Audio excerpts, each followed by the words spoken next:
of faith is disturbing. Believe it.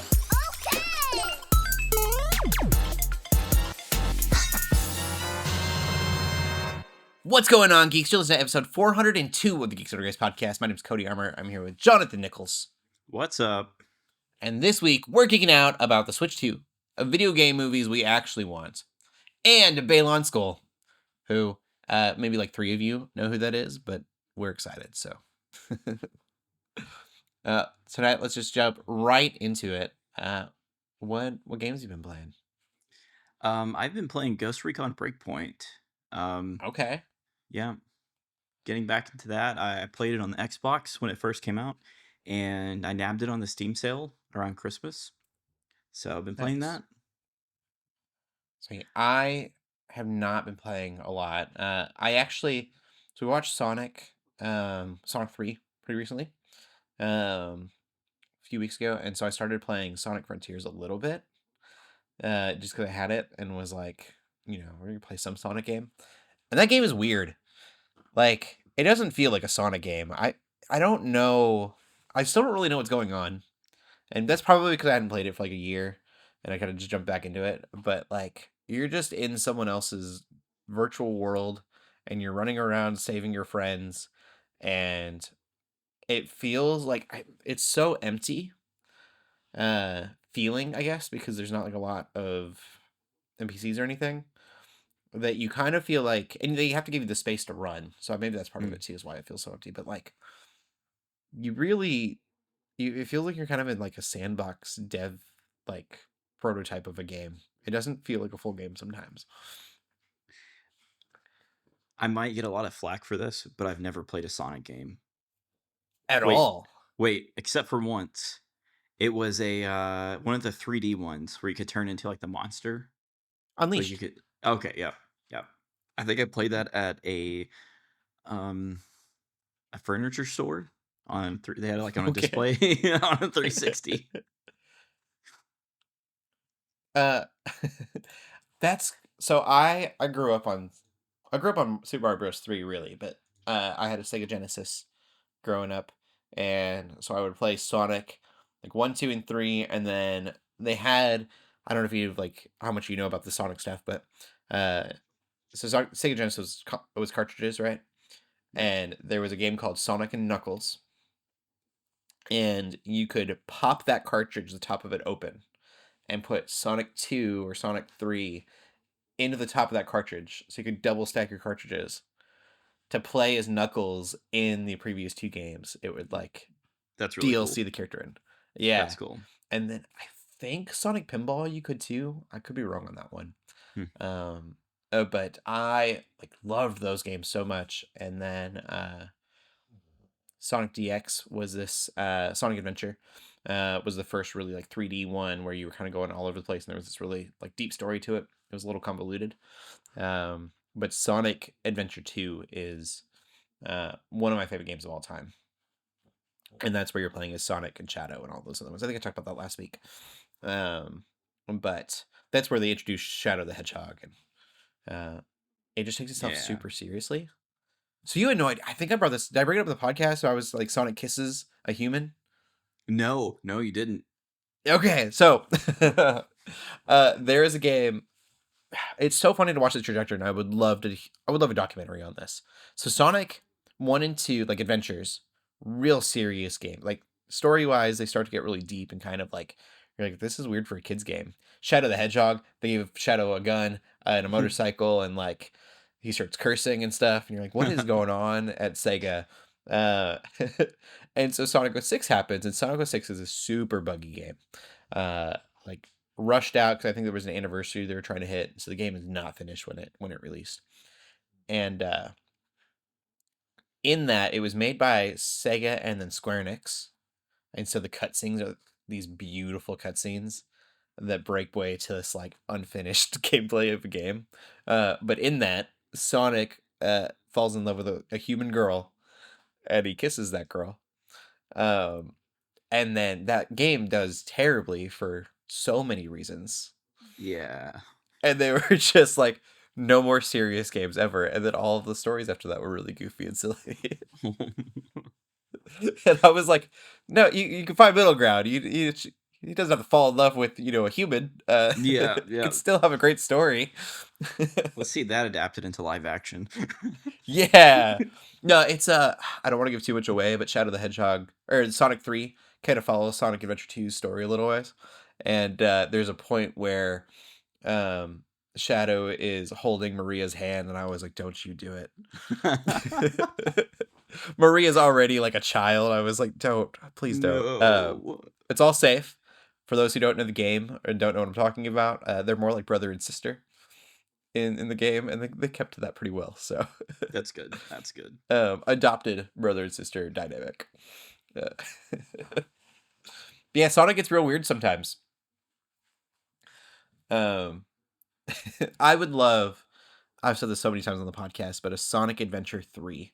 I think if they titled a game that and then really followed like just completely Mm. sequeled off of Sonic Adventure 2, people would go nuts. It was the last good 3D Sonic game, in my opinion. Yeah, I can't comment on that because I've played one for like 10 minutes. So Yeah, that's so wild. yeah. Sonic 2 is kind of the same vein of what you played. So that's that. Mm. It's 3D, but you're on like kind of a track and you follow Yeah. that track down. Sonic Frontiers is really weird because it's an open world. So they have open Mm. world zones and almost like a Mario Galaxy in a way. Okay. They're not rounded worlds, but they're just like zones that you can kind of run around on. And so it's almost like Tony Hawk Pro Skater in a lot of Okay. ways. Okay. You get a bunch of tracks, and you kind of go around these levels and do whatever you want. It's really Nice. odd for a Sonic game. But that's all I've been playing. We can get into the gaming news. I think the big story that everyone's talking about, Switch 2 has released a leak. You said it was from a game company, right?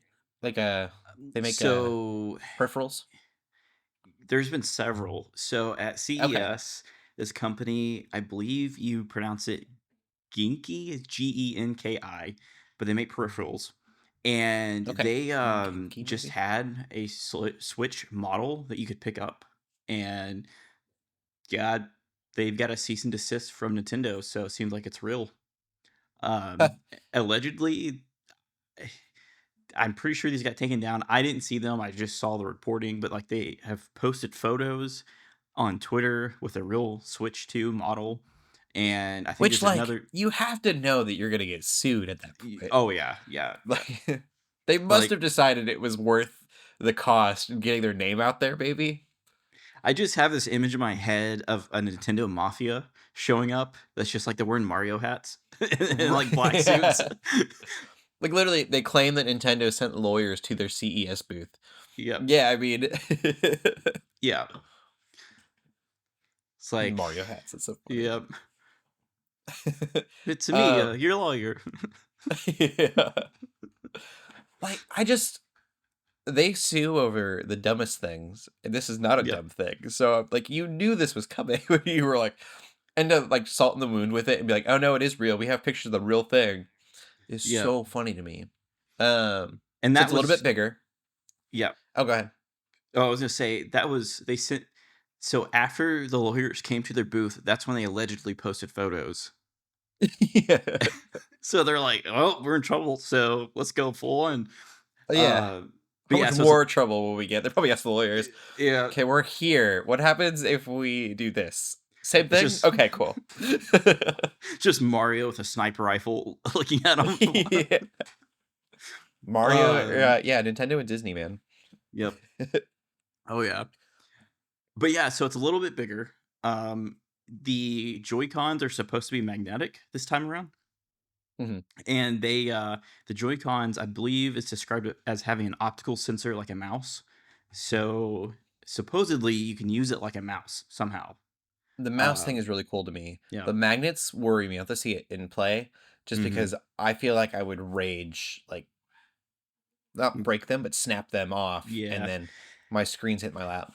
So from the 3D model that company has posted on their website, you can look at, it has Mhm. triggers that release the magnets somehow. Okay. So it So still there's locks in. really strong magnets. Yeah, we'll see. Also, allegedly, has some kind of NVIDIA DLSS technology in it to upscale Okay. and frame gen. So they're everyone's gone back and forth on this. That's looked at the leaks.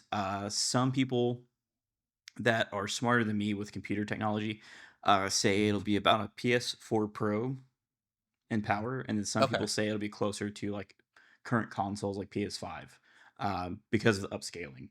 So allegedly, That's always the hard thing with Nintendo stuff is they always do things so weird that you never really yeah, know like how it's gonna like we would if you would have looked at the file sizes of Nintendo Switch games without having any other information, you would have been like, oh, these games are gonna be tiny and terrible.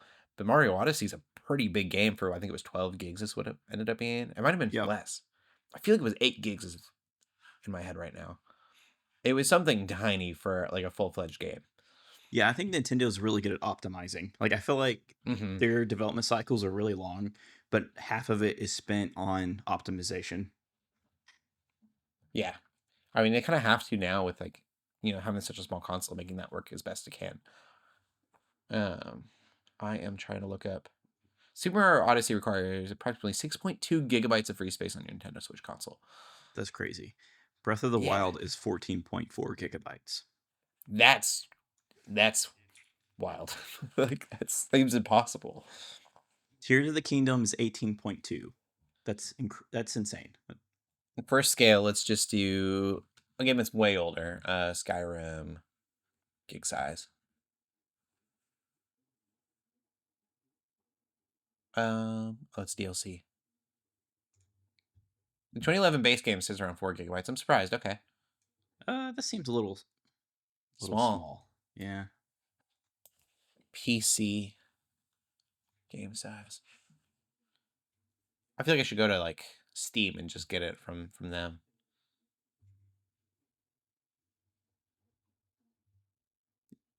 Maybe it's smaller than I think it is. Let's go to Steam. Yeah, and Skyrim is like 10 years older than Yeah. Breath of the Wild or something. It says around 12 gigabytes of space on Steam. Okay. What's a newer game that we could do? Witcher 3, PS5. No, Ghost of Tsushima. That would be a good one. Hmm.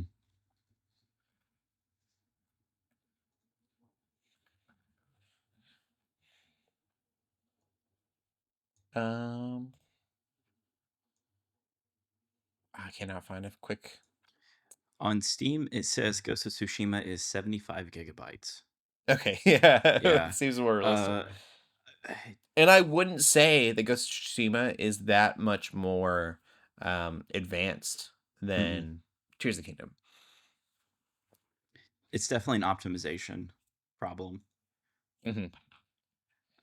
Like Ghost Recon Breakpoint, I'm playing right now is 67 gigabytes, and it's from 20. Oh, okay, it came out 2023. That's not right. Oh, yeah. That's not right.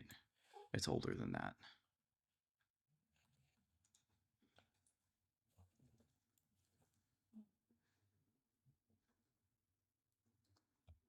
Who knows? No one knows. I looked it up and I 2019. got Okay. 2026. Oh, okay. Hasn't been released yet. Nope. Came from the future. Anyways, that was a long tangent just to say that, they're really good at optimization, like you said. And so having this new technology and then being able to upscale things, it may be more than what we assume it's capable of doing. Yeah, I think it's going to be really good. I think it'll compete directly with like the Steam Deck and some of the other PC handhelds that are out now. My wife has a Steam Deck. She loves it. I mean, it's got its limitations, but it doesn't use any kind of upscaling from my understanding. So like, Okay. yeah, so you got to really tweak the games. Not every game can play on it. And so that's kind of the trade-off with it is like, Mm-hmm. if you there's just certain games that are like, no, it's not going to run. So you Yeah. can play it, but it's not going to work right. So I'm kind of bummed. I've seen reports that Steam is not going to be making another Steam Deck, and that seems like a travesty. I've heard they're going to make a new console of some sort. Okay. I'm not sure. It's been a few months. The gaming leaks on Reddit. I think it's Mhm. gaming leaks and rumors. There was like some patent that someone found and posted about it.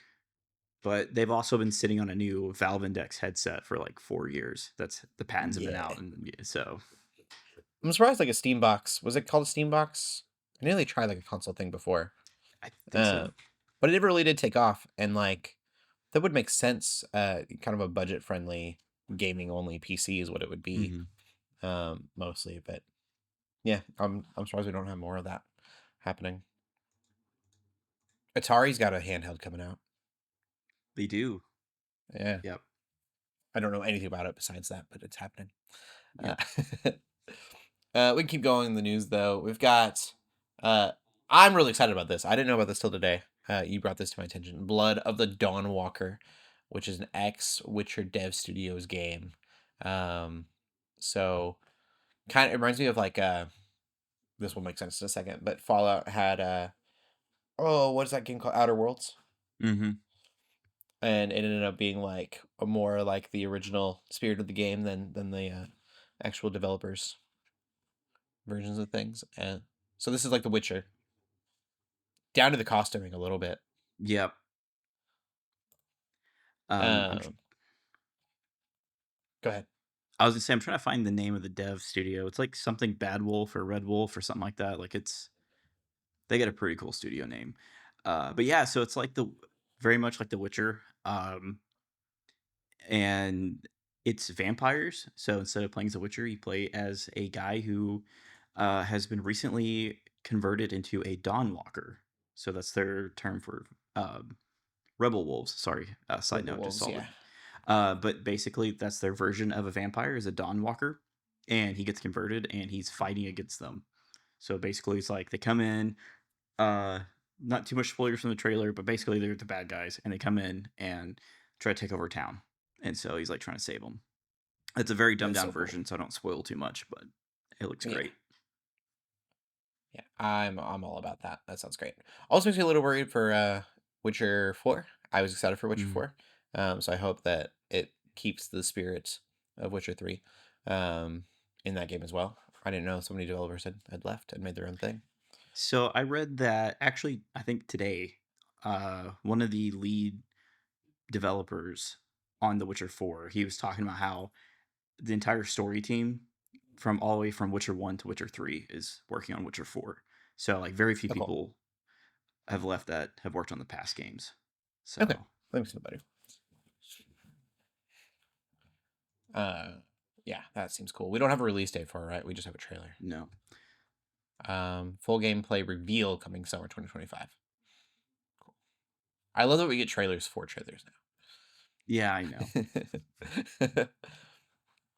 And then Ubisoft has leaked, had some of its DLC leaked for Assassin's Creed Shadows, which is their Ghost of Tsushima clone. I'm just kidding. Their Japanese Assassin's Creed game. Yeah, so it it seems like they leaked it. So Oh, Ubisoft okay. may have actually leaked this. That's so Uh, funny. you know what?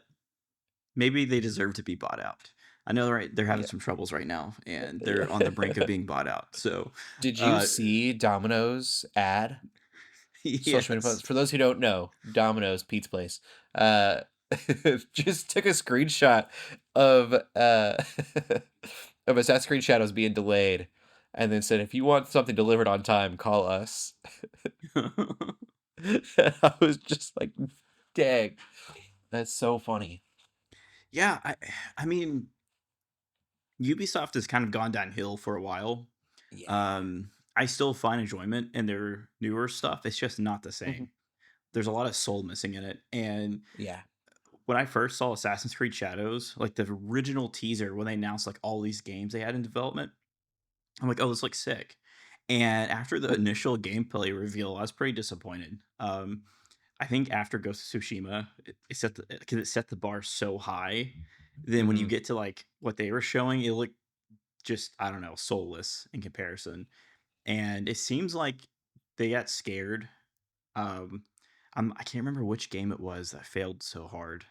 but I think it's Star Wars Outlaws underperformed, and so the higher ups are like, Hmm. "Hey, you got to make this work." So it looks better. They've been showing some gameplay. Hmm. Yeah, jokes about delays aside, I'd rather them delay a game and make it right than like release Yeah. something half baked. I think Assassin's or Ubisoft in general, I think their biggest problem has been they're kind of at the will of their shareholders. Their shareholders Hmm. don't like really care about the gamer; they care about the profits.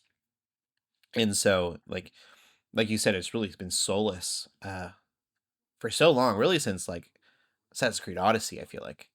Yeah. Um, and even and that's just from Assassin's Creed. I feel like a lot of us have a lot of Ubisoft has lost its soul since even before then. But they kind of went from trying to make really good games to just trying to make money, and they fail on that just over and over and over. It seems. Uh, Ghost of Tsushima. I didn't know how much that was going to be like an Assassin's Creed game. But yeah, like Ghost of Tsushima. If you want a good Assassin's Creed game in Japan, like that's your game. Yeah. uh, Yeah. I don't want to give too much away with the story there, but like, um, yeah. Well, even just the gameplay alone, it does where it does what a lot of Ubisoft games fail out now is they don't really give you like it gives you this freedom of choice. And Hmm. like, because they give you all these fighting styles, which is really unique. And what I find fun, and it's actually a challenge when I play that game, is like how far can I go with this one stance? Like, can Okay, yeah. I, even there's enemies that are like, you can't beat them with this stance. I'm like, I will, I'll prove it, And so then I'm like, I gotta like do it. And it's way harder that way, but it makes it more fun Yeah. for me. It's a nice challenge. And I feel like a lot of Assassin's Creed games, really starting around Origins, when they went the more RPG route, they started Hmm. getting rid of like the more, uh, I guess, skill based combat. It feels like you get power moves and then you get like, I don't know, you hold this button, hit triangle, and you're going to do like this power move. And then you'd have a full set Yeah. of that. And it's still fun. Like I think Origins was my favorite out of that like trilogy between Origins, Odyssey, and Valhalla. Um, but yeah, like I miss the combat from like uh Assassin's Creed Unity, where it felt a bit harder to me, and like you had to be a little bit more skilled with the timing of the parries and stuff. Um, and then like I don't know, I still miss the old combat from like Brotherhood, Assassin's Creed 3, where you're like this master assassin that's been training, and so you can just counter stuff and then do these chain kills. But Yeah. It's like a big mechanic that, or not even a big mechanic, it's just, I guess, like a mechanic that I use all the time. I'm really surprised that they even took it out of it because it was such a simple thing for them to implement. I think it was Assassin's Creed 3 of all games. And probably before that, I didn't actually, AC3 is actually the first game I played. Um, but I'm almost positive they had it before that, but where you could just blend in with the crowd. yep, Like, it's crazy to me that there's an Assassin's Creed game out there and there's multiple now where you don't blend in with the crowd. Like, that was a whole yeah, like yep. thing that was you were an assassin and you could blend in with the crowd and like be this like hitman type thing. Yeah, that was what was so powerful about the first one.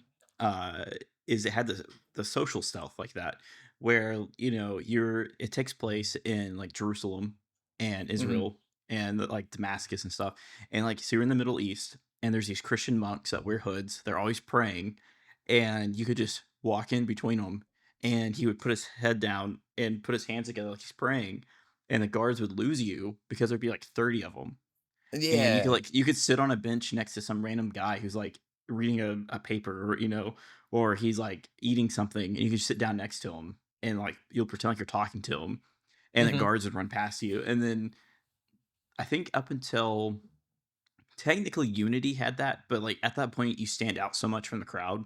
The way they made Hmm. the costumes, they kept getting, even with Ezio before Assassin's Creed 3, it was like the costumes were getting more elaborate. So it was a little bit Yeah. ridiculous to see this dude wearing a hood and like two arm blades, like hidden Yeah, just blades on his talking to arm. us. Like he's got swords all over him and he's like standing next to a bunch of people just talking. I would have loved to But see that evolved. I think like bring up the costuming. I think that would have been cool if you had mhm, different outfits that would have put you in different like environments and like especially now the way the games are set up. I would very intentionally go and talk to as many people as possible just to hear the conversations, the like NPC mhm. conversations. You could be Like, I just think it'd be really cool to go sit down on a bench and be like, "Hey, man, I just need to be cool for a minute. Just pretend that you're talking to me." Uh, and, like, walk up to someone and be like, "Hey, I need you to slap me right now and just pretend we're fighting." Yeah, yeah. The other thing too is they've gotten further and further away from the historical aspect of it. Like it's still Mhm. historical, but they kind of take too many liberties, in my opinion. Yeah. I Uh, mean, Valhalla, that's a hard one to do just because there's so many, like, all the Viking history is very much lore. yeah, Um, and exactly. so, Yeah. yeah, that was all over the place with history stuff. Like, I didn't know what was real and what Well, was. so I have this story I tell all the time. And so when Assassin's Creed 2 came out, Mhm. I think I was in 8th grade or ninth grade, and I got the flu, and I was sick for 2 weeks. Like, I ran fever, I was throwing up, I was out of it for 2 weeks. The only thing I could do was play video games and eat chicken noodle soup. I had Assassin's Creed 2, and I did not know this, but while I was gone, they went over the Renaissance, and Assassin's Creed 2 covers a good chunk of the Renaissance, like, it covers several decades, and I came back, and the day I came back, we had a test, and I passed it with an A, because all the questions on the test Well, that's happened amazing. in Assassin's Creed 2, and I'm like, this. I mean, yeah, I mean that's all I could do. I was just at bedridden, but like, hey, I passed the test playing video games. I Teacher comes up and be like, "Hey, you did really great on this test, but, who's Ezio?" Yeah, yeah. I think so. I think that was 8th grade. Now that I remember, and then ninth Yeah, grade, yeah. I Did had I have the right a character? I haven't played like I said, I yeah, didn't play AC2. yeah, Nice. it's Ezio. Yep. And I had another class. It was like it was a English class. It was like pre-college AP class or whatever. And they're like, "Hey," the teacher's like, "Hey, if you dress up as a Renaissance character, then you don't have to take semester tests." So I made an Ezio costume. I showed up and I didn't take any semester tests. I got made fun of, but I didn't have to take tests, so it was Oh, worth that's it. awesome though. That's so cool. That's that's fantastic. I learned a lot about American history through AC3. Yeah. I feel like after that, the history just kind of Yeah. like Black Flag was really good, Mhm. but I didn't feel like a lot of that was historical.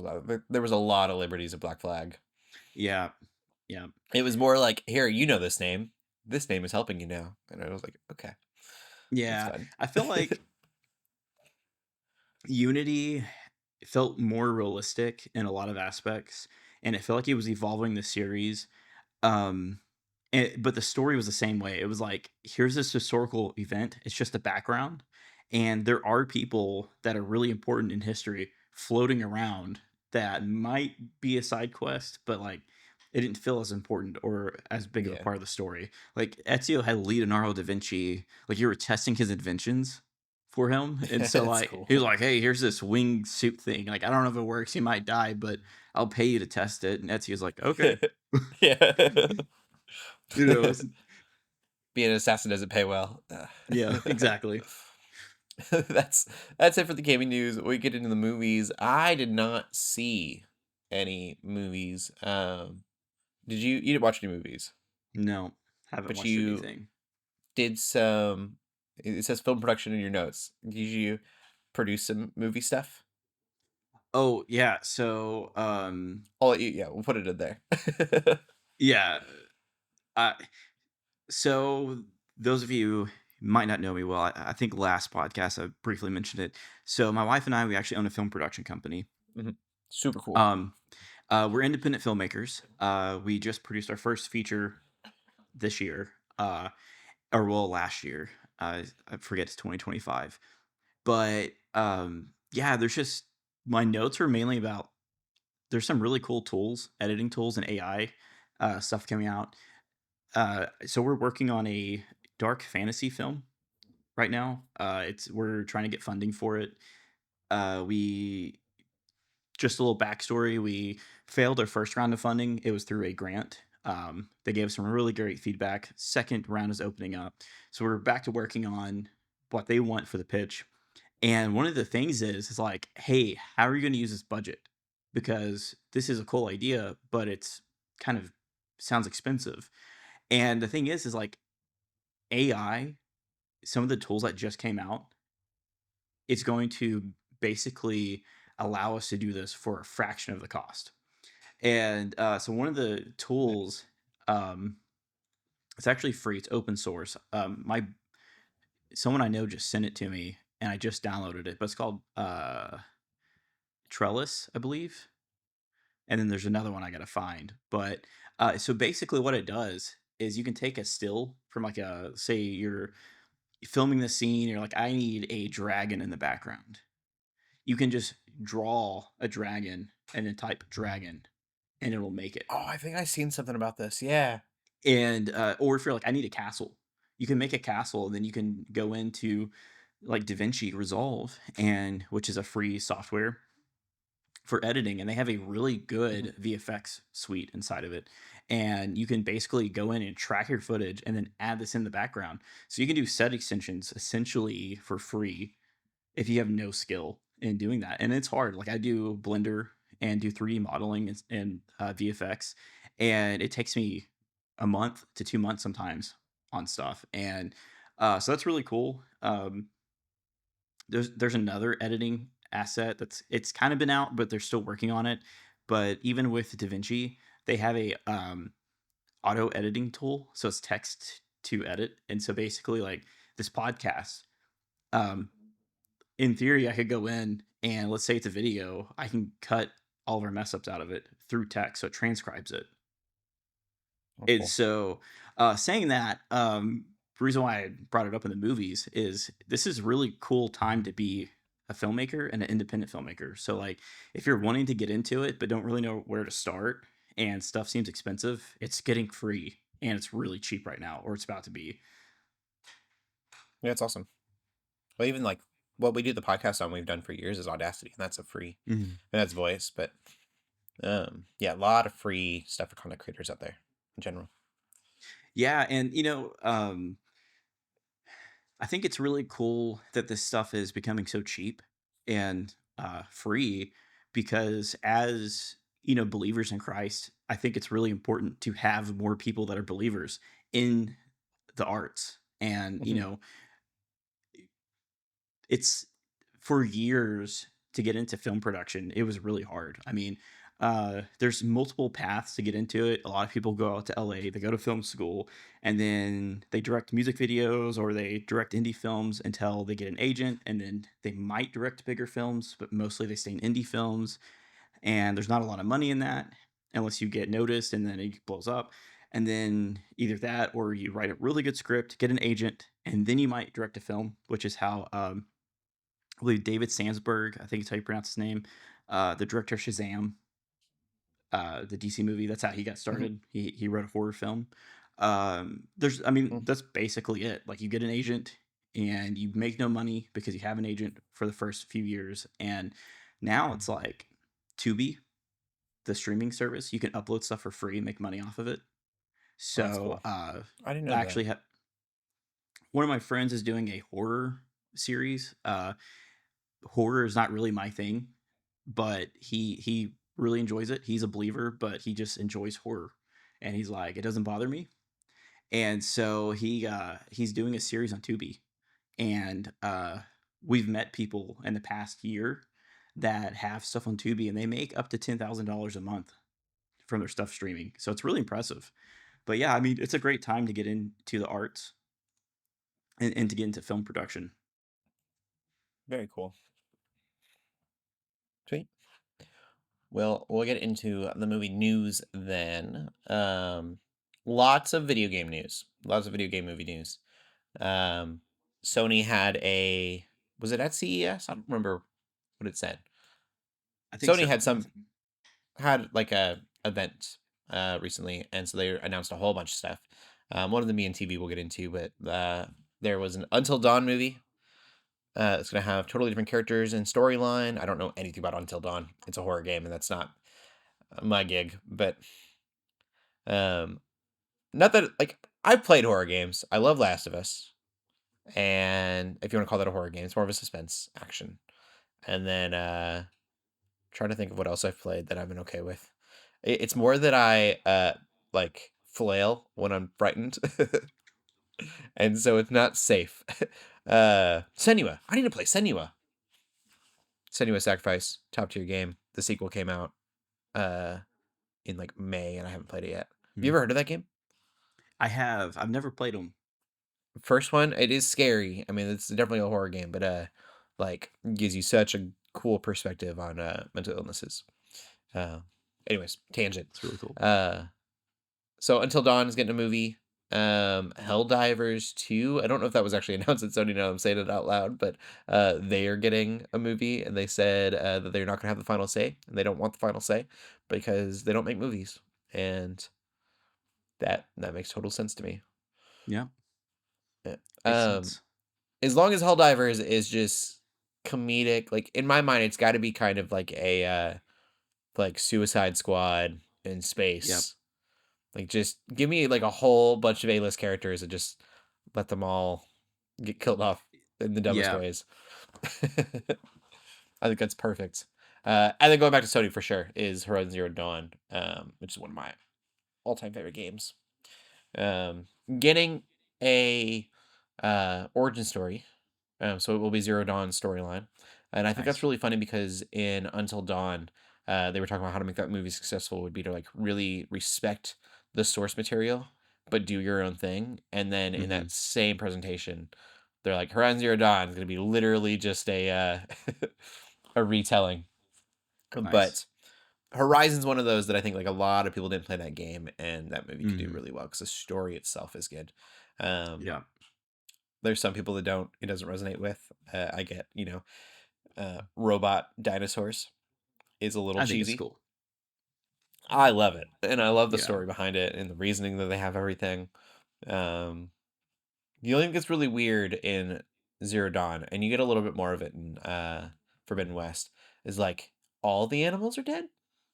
Mm-hmm. Like there's no animals running around. And I thought that was kind of strange. I think there's animals in Forbidden West. Yeah, I think I vaguely remember like a boar and maybe a turkey. Yeah, Maybe? that sounds right. Like seeing turkeys.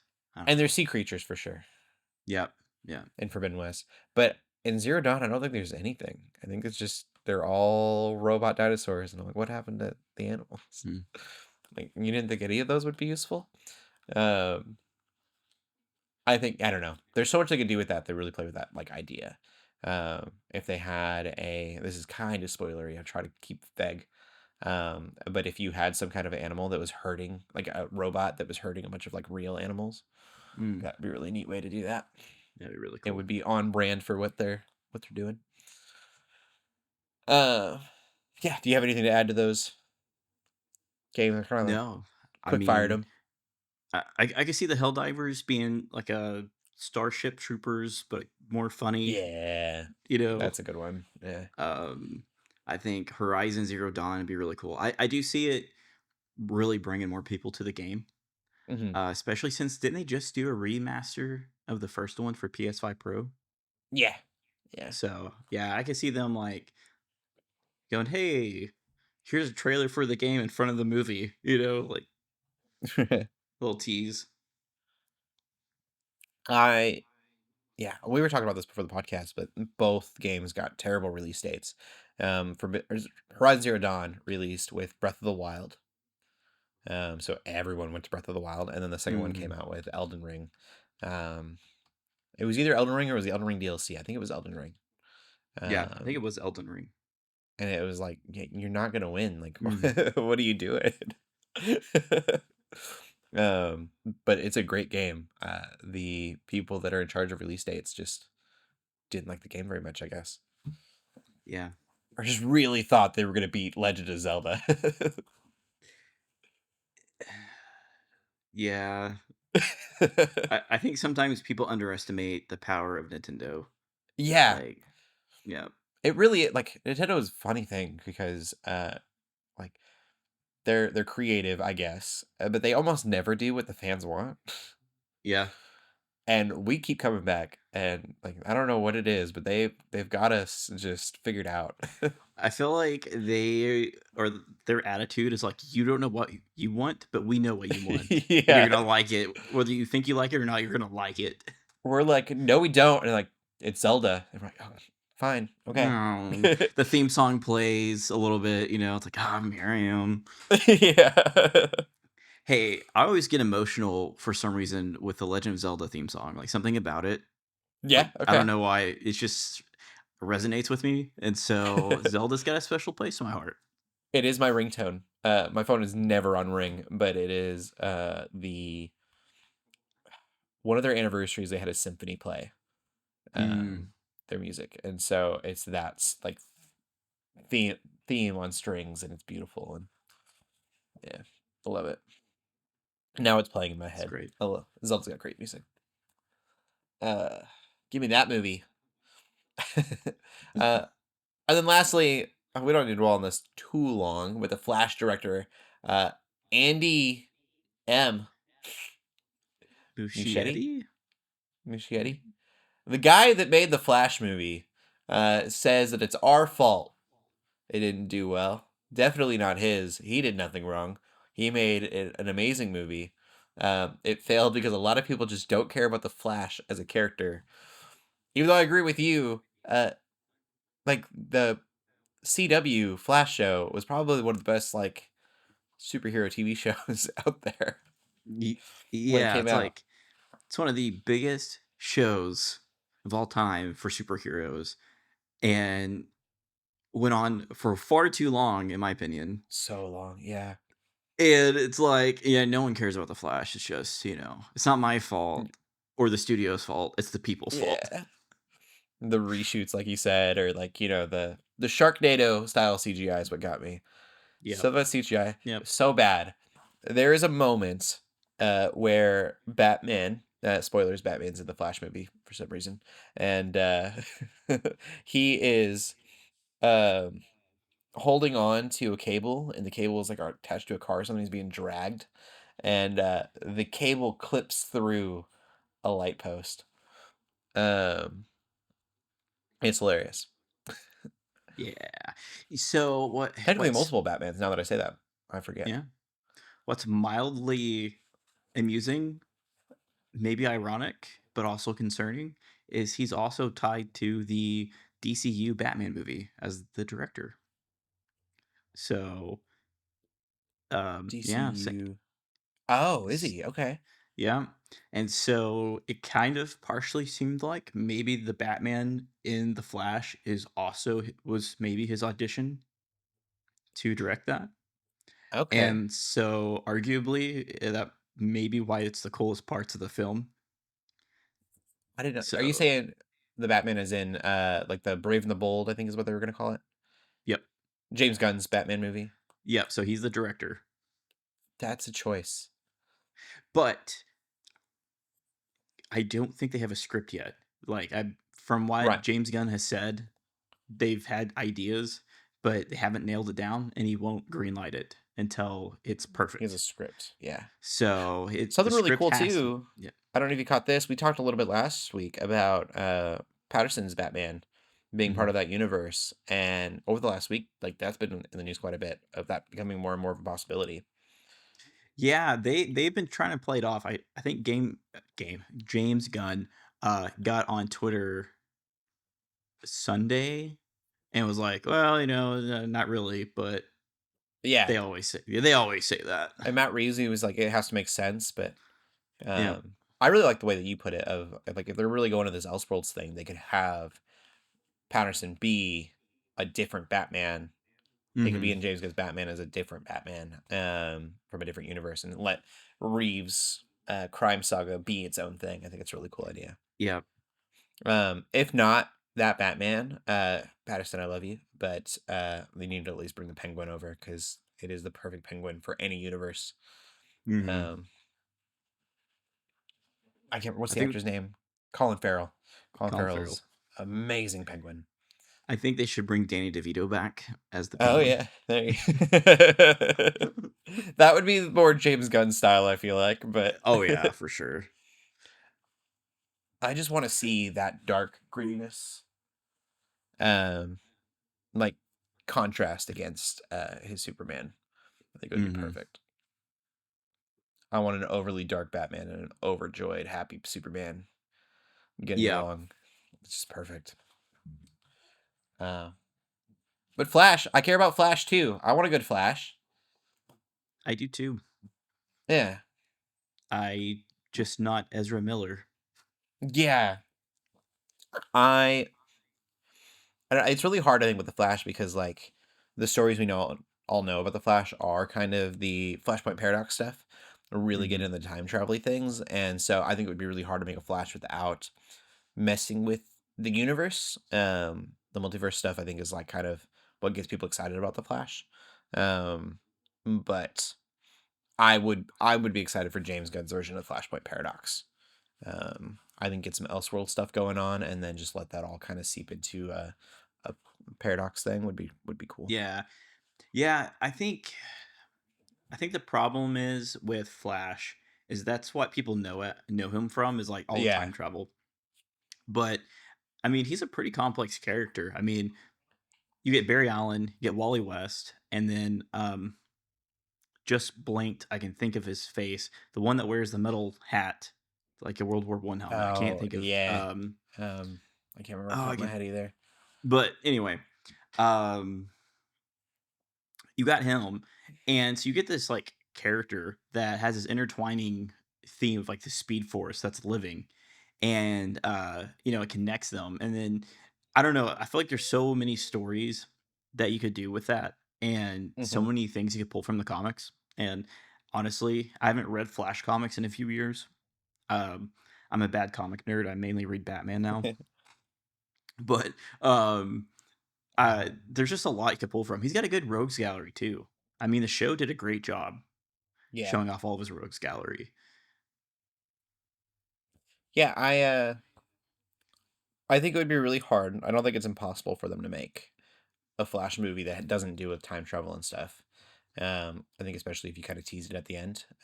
If anyone honestly, I know James Gunn's probably not wanting to do a lot of directing in his own stuff, but I think James Gunn could probably pull off a Flash storyline that didn't have to do with all of like the metaverse stuff.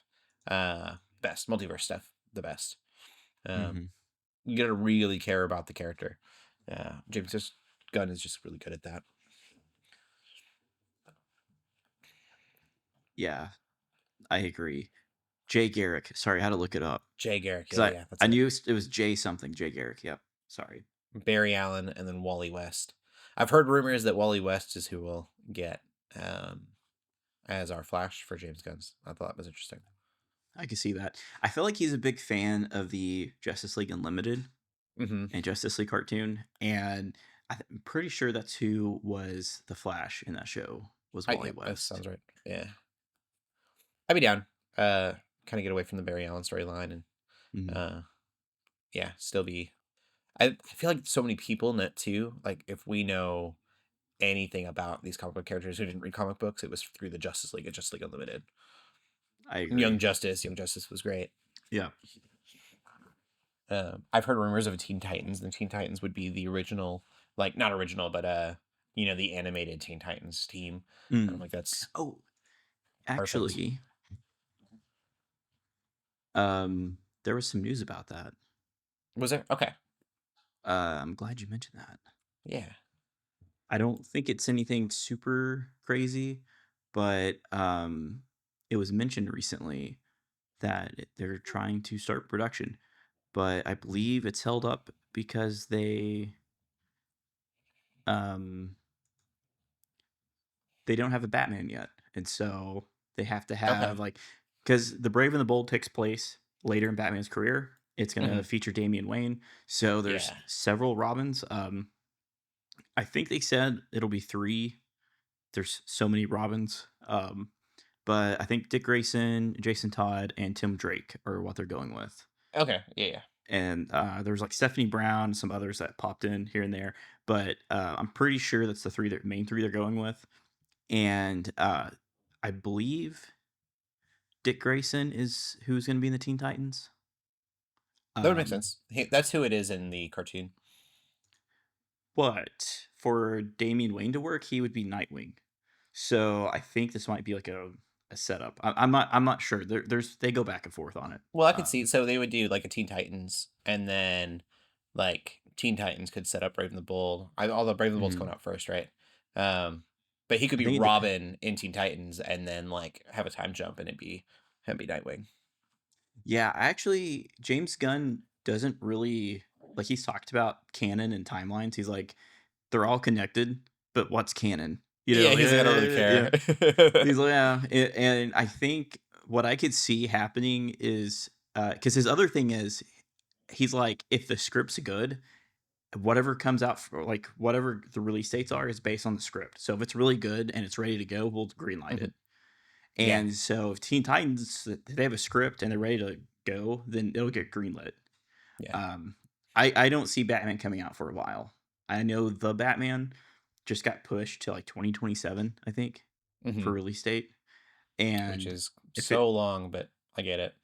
so long, and if that's the case, and if Pattinson's not going to be the Brave and the Bold Batman, they're going to push that out to like 2030 or further. Like it's How going to be could you imagine forever. waiting that long? It would be really cool to get they need to get a Batman figured out for it, but then, not really worry about Batman, and then just do these Robin stories, like, if we could Mhm. do Teen Titans go to a Nightwing movie, I would watch that, and then, like, Batman's cast, and we see him in these movies, but we don't really, like, get a movie about him. It it's so crazy to me that they haven't got a Batman cast just to make appearances and cameos. Yeah. Like that blows my mind. But that would be such a hype thing to do, like, just Mhm. keep putting him in, like you just mentioned him in the background, you're like, "Man, this g Yep. he exists." You get that legend feel to it, and then, Mhm. like, another movie I think has to happen at some point would be a Red Hood, um, Mhm. and then go ahead and throw in, Damian Wayne for The Brave and the Bold. I think it would be Mhm. great. Yeah. Bruce Wayne Well, is the Pedro other Pascal watching over a kid. I'm just yeah. kidding. Another one. Yeah. Uh, I see. They should. I think they should do the whole Robert Downey Jr. Iron Man thing with Bruce Wayne. Like, start having him make appearances. Have Batman make appearances. Um, they. I don't know. I eventually they're all going to team up at some point. Yeah. But I think it'd be really cool if that's just like everyone exists in the universe. They just appear in each other's films. You Mhm. know, they don't have to be a character. They can just be in it. And like the animated series. And it'd be really cool to see, you know, even if Batman doesn't have a solo film, to see Superman and Batman interact Mhm. in some way, you know. But also he's talked about like they're wanting to do animated shows for all these characters. Yeah. And like when he originally announced all this, he's like, "Hey, we could do a Batman show. We could do a Batman video game, and the actor would just voice this character." And same thing with like Superman. You know, like these actors are these characters, and so when there's a game or a TV show or like a cartoon, like these are the actors, and so it just makes it more like cohesive with continuity. Mhm. And I don't know why they don't just do that. Like start just dropping in stuff where they're like building out these characters. Yeah. It's one thing that worries me the most is, like, I'm really on board with the idea of, like, what's canon kinda thing, and, like, yeah, we're not gonna release anything, and like, Mhm. we'll release whatever's first. If it's good, we're not super worried about the cohesiveness, and I'm like, "Okay, that's cool." But Creature Commandos, small spoiler, there is a silhouette of, Batman in one of the episodes, and we're like, "Okay, so that's our Batman," and James Gunn's like, "No." He's like, "I'm not making commitments." He was like, "That was just a, Yeah. like, it was just so you know you could see Batman, like, that wasn't my Batman for sure." He was like, "We're not keen on the details, we're not worried about the details yet," and I was like, "That's the kinda thing I wish you had nailed down, was, like, even just Mhm. aesthetically your details so we could feel like this is the same world." Um Yeah, I think the problem with that, and I totally agree with you, like, I feel like they should have had it nailed down a little bit better. Uh, I think they're afraid because like, they don't have that movie his solo movie really fleshed out yet, Mhm. and I actually think it was probably meant to be the 2nd film in the DC movie lineup, That would make sense. and Do a Superman, I think Batman. yeah, I think it's just gotten pushed back, and I think he's afraid to commit because he doesn't want to box in the director on like how Batman looks. Mhm. But I mean, Batman has so many costumes. They could Yeah. sell so many action figures. Like every time he appears, he could have a different costume, and they would sell more toys It's because true. Batman sells. It's like, hey, This time he's wearing a blue costume. This time he has trunks on the outside. This time he doesn't have trunks. It's the same Batman. It's just he hmm changes costumes. And they could totally do that. But I And guess it's they're just afraid. yeah.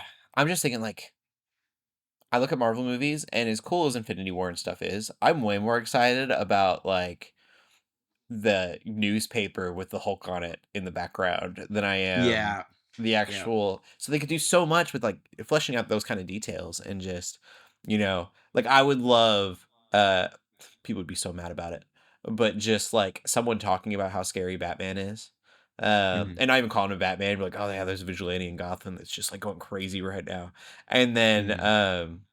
it's like just cut to a scene of like Bruce Wayne just walking by. You're like, that's the guy. That's gonna be Batman. That's our first Yeah. look at Batman. Yeah. I I think you think don't it'd be see him for cool. like 8 years. Yeah. I still want the post-credit scene from Superman just to be Superhero Cafe, where it's just Batman and Superman having coffee, talking about what Yeah. happened. Oh, that would be They're so like all funny. beat up. I'm like How it sipping should have coffee. ended. Yeah. That's so good. Oh man. Uh, yeah. I just imagine so cheesy like, it's okay, I got a friend and calls Batman. Bat signal in the background. Hmm. Anyways, we can move on, but I don't think it to bring back the point. I guess I'm trying to like figure out how to bring this back full circle. And I guess I go back to James Gunn with it would be Andy saying that a lot of people just don't care about the Flash, and that's why the movie did poorly. Um, I think is silly in light of Guardians of the Galaxy. Hmm. Like we don't have to Yep. care about these or Iron Man. I didn't care about Iron Man until Iron Man movie came out. It's a silly Yeah. argument. That's how Uh, most of the Marvel movies were. Like the first phase was like people knew who they were, but it wasn't Spider-Man or X-Men, so everyone's like, okay, who are these people? yeah. Yeah. Like I wasn't excited about a Captain America movie. Yeah. Thor, I was like, there's no way that's gonna be good. Which I mean, arguably it wasn't. Yeah. Yeah. No. Tom Hiddleston as Loki was great, so save the day. Um, yeah, none of those movies were like really things that you were like, oh man, I can't wait for the Captain America movie. Yep. It was I don't know. Yeah, bad reasoning. We'll get into TV. I did watch a TV show. It's not a very nerdy show. I've been watching Alone. I don't know if I talked about it last week at all. I'm obsessed with the show where there are hour-long episodes, which drives me nuts. I do not need an hour of it, but basically 10 people get like a GoPro, a tripod, and a camera, and then some survival items, and then they drop them in the middle of like the Canadian wilderness and go, okay, now you need to survive. Call us if you want to tap out. Whoever lasts the longest wins like $500,000. Um, and so it's just these like people doing bushcraft and like creating lodges and or cabins and stuff in the middle of the Mhm. woods, and then hunting. And there's just something really macabre but enjoyable about eating a cheeseburger like at home on my couch while someone is like, I can't believe I just got my first fish in the last 4 days. Like I haven't Yeah. eaten They're in yeah. they're like shivering. Yeah. Yeah. And I'm like, man, this cheeseburger is so good. You're like, oh man, they forgot my fry sauce. Yeah. That's like the other team is like trying to spearfish and they keep hitting rocks, or Yeah. they Well, dump I gotta over their get my boiled ketchup. water. Yeah. Someone's got dysentery. Right, literally. Um, so one cool thing is you mentioned team. You are the person's by themselves. There's another show called I don't remember what it's called. Outlast. And Outlast has teams like that. Yeah, that's what I was thinking of. Yep. Yeah. So alone, a lot of the people tap out because of the aloneness. Mm. Which I think is really cool. Like we're meant for people. And so most of them, I won't say most, but so many of them tap out because uh they just don't get to interact with anyone. The only time they do interact is they get med checks. And I assume that they probably talk to people quite a Mm. bit. I would be chatting it up every week, my med check. But uh I think it's really interesting. There was one of them. He goes, he's like, he's by himself, And he's like, the only thing that doesn't make me feel alone are the animals around me. And he was like, and I'm doing everything in my power right now to kill them. He was like, I am actively making myself more alone. And he couldn't take the thought of that. Mm. And I was like, that's so crazy to think about. Like, oh, he's like destroying the only company that he has. Yeah. Hmm. Show's great. It is, I would say it's not, rated R or anything. Like everything's censored and things. It was on History Channel. Hmm. Very interesting. It's a little slow, obviously, because again, they're hour-long episodes. They could shorten it a little bit. But for whatever reason, I find it super interesting. Outlast is good too. I wish Outlast would have Mhm. less. They like put goals and stuff in place. Like, Yeah. Yeah. here's your next task, and I'm like, just make them survive. Yeah. I haven't seen anyone kill a bear yet. I don't want to see that. That would be a hard feat. Yeah, they've talked about it. There's been a lot of people that Yeah. hunted bears, and they just never get there. I'm sure there's a season. Yeah. That's one thing I'll mention too, and then I'll move on. Is Netflix only has one season at a time, and they alternate the seasons. But I'm watching it Okay. now on Hulu. And Hulu's got a bunch of Hmm. seasons, and I'm watching season Nice. 7. I know who wins in season 7, but it was 100 days, and apparently he makes it look really easy, and so I'm excited a lot. I'm like, I want to go see That's this guy cool. just completely dominate the game. My toxic trait is I think I could do that. Right, so same. Right. Yeah. Right. I could do that. I wanted to in high school. We did this thing called the um, wilderness wilderness trip, and you go backpacking with a group, and then one of the days you spend 24 hours by yourself. You go find a place where you're like out of earshot of anybody, and you just chill for 24 hours. And I did that, and I came back, and I was like, I want to do that for a month. Yeah. And so it wouldn't be survival. I would be lots of ramen noodles. And I'll probably never do it, but I did for a really long time want to just go out in the middle of nowhere and just survive. Yeah.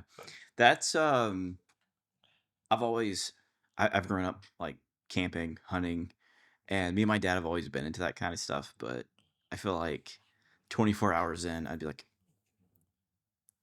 "Oh, I haven't seen a deer or an animal. I'm going to starve."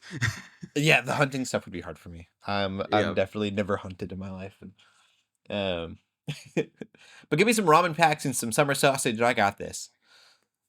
It's like eat the ramen raw, just break it off. Yeah. Gnaw on I it. can boil water. I do know how to do that. So cool though. Anyways, what show have you been watching? I haven't. Well, that's a lie. I was gonna say I haven't been watching anything. Um, the kind of like sit down, we're having dinner, but we only have like 20 minutes kind of Uh-huh. show has been Seinfeld. Okay. Yeah, Seinfeld's really made a resurgence. I've been hearing a lot of people watching Seinfeld lately. yeah. I grew up watching it with my mom, and I couldn't find it for the longest time. I didn't realize it was on Netflix, and we Mhm. never really paid for our own Netflix. We always stole it from Yeah. my one of my family members. Getting harder to do anymore. Yeah, and they locked it down, and Yeah. so we decided to get it, and we've been slowly watching Seinfeld. Cool. It's a good time. Yeah. We will get into the TV news then. Going back to Sony's event, Ghost of Tsushima is getting an anime. That's pretty exciting. I feel like it probably should have Yeah. ended without that news story, but it's fine. Ghost of Tsushima, probably one of the greatest PlayStation games. It's hard to say. Last of Us is really, really monumental. Ghost of Tsushima is up there as one of my favorite games, at least in this era of PlayStation or last era of PlayStation, however you want to put it. It's called Ghost of Tsushima Legends. For those who play the game, that name may sound familiar. It's the multiplayer aspect that I never touched while playing Ghost of Tsushima because I want a multiplayer experience. But I wish I would have now, so I could explain this a little bit better. From what I gathered is you will play with a bunch of other characters, like 4 different players, three different players, and then all of you have a specific skill set, and then it tells a story through kind of like mission based. situations. But it kind of almost splits your character up into multiple characters that everyone else plays to kind of work together. And there's supposed to be, uh, I think it's kind of anthology-esque. It's like legends of samurais before you. Um, so could be cool. Yeah, sounds cool. I wish I knew more about the legend stuff. But it's also Yeah, really I cool didn't play that it either. multiplayer has such a storyline to it. Um, Mhm. that's become kind of a newer thing, but like it used to be multiplayer. They just drop you in a session and you just play the game. Mhm. And cool. And then I'm excited. I hope it'll do good. Baylan Skoll is probably one of my favorite Star Wars characters ever. He was in Ahsoka season 1, and uh, really oddly didn't have a whole lot to do with Ahsoka. I feel like he was kind of off doing his own thing. Yeah. But huh? I always said yeah. Yeah. I was just agreeing. um, but Rory Mccan is set to play him. This is because, of course, Ray Stevenson passed away after filming Ahsoka. Did absolutely amazing. I really think the actor is what drove that character home. So I hope the McCann can, hold that mantle. I think it's a heavy mantle to try to uphold. But great actor too. So I'm excited and happy that they did recast it just because that story had just gotten started in season 1. And I really wanted to see where it would go. Um, it was the first real like tease in the canon universe of Grey Jedi stuff, outside of like Yeah. Ahsoka, who I feel like they kind of retconned in Ahsoka the Grey Jedi stuff in a lot of ways, and so yeah, I hope that's the direction it's going. It's kind of hard to say, but Yeah, he was definitely my favorite part about Ahsoka. yeah, Um, like even the I combat, the way it yeah. was very like medieval HEMA, historical European martial arts, like just very heavy blows. Mhm. Yeah. It was cool. The fight choreography in that show, I actually really enjoyed. I Yeah. know some people don't like the new Disney Star Wars fight choreography because they do feel like it's a little heavier and slower, Hmm. but it feels like they took that and was like, all right, let's do something with it. Like this is actually a character trait. Like he's Yeah. very calculated, Hmm. and so I feel like it worked really well. Yeah, it's almost like he's holding like a claymore or something. Like it looks Yeah. like his lightsaber is so heavy, and then Ahsoka like still doing very light, fast attacks, very Mm, ninja like. I feel like, and then mhm. I that's what I loved about it was the contrast of the two. Of like she seemed very Japanese inspired, and then he's felt very European inspired combat. You got to Yeah. watch that. So, one of the fight choreographers for Ahsoka is um, Diana Inosanto, and so her Mhm. father is Dan Inosanto, who is a famous Filipino martial artist. And Oh, so, cool. a lot of the double weapon fighting with Ahsoka, her character in particular, was influenced by that. So, she actually is. She was in the show. I can't think of her name. She is the what's her character's name? It's gonna bug me.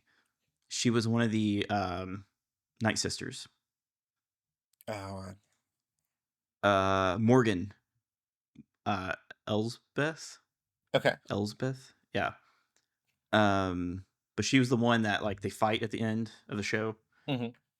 Um, so that yeah, it's Diana Lee Inosanto, and Okay. Yeah. so um, I think she really actually elevated the lightsaber choreography because Filipino martial arts is very fast, and I feel like I think it was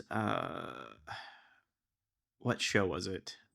I mean, all the prequel or not prequel, sorry, sequel films. That was the big criticism. Was like it looked clunky, Hmm. and then I felt like bringing that aspect of like the Filipino martial arts. I think it really elevated the choreography, even with Baylan Skoll, because like he's swinging it heavy, but it's with intention. Yeah. Yeah.